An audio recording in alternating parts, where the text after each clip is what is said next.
பூச்சிகள் ஏன் ஒளியால் ஈர்க்கப்படுகின்றன? பொதுவாக விலங்குகளும் தாவரங்களும் ஒளியை நோக்கி ஈர்க்கப்படுகின்றன. இந்த தூண்டுதல் ஒளிநாட்டம் அல்லது ஒளிநோக்கி இயக்கம் என்று அழைக்கப்படுகிறது.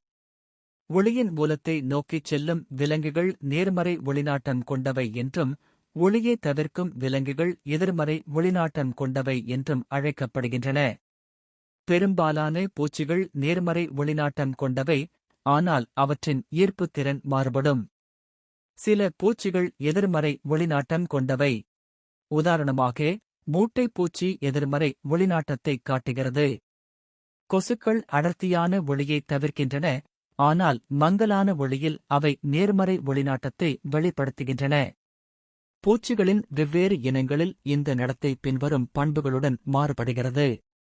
கண்கள் இல்லாத பூச்சிகள். கண்கள் இல்லாத பூச்சிகளும் ஒளிநாட்டத்தை வெளிப்படுத்துகின்றன.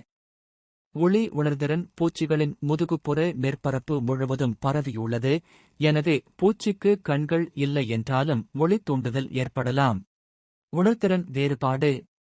சில பூச்சிகள் ஒளிக்கதிர்களுக்கு அதிக உணர்திறன் கொண்டவை.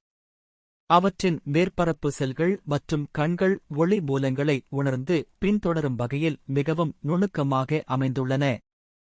வண்ண விருப்பம். சில பூச்சிகள் மஞ்சள் நிற ஒளியாலும் சில மெர்க்குரி ஒளியாலும் ஈர்க்கப்படுகின்றன.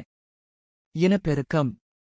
நன்கு ஒளிரும் இடங்கள் முதிர்ச்சியடைந்த விந்தணுக்களைக் கொண்ட ஆண் பூச்சிகளுக்கும் முதிர்ச்சியடைந்த முட்டைகளைக் கொண்ட பெண் பூச்சிகளுக்கும் இனச்சேர்க்கை மைதானங்களாக பயன்படுகின்றன.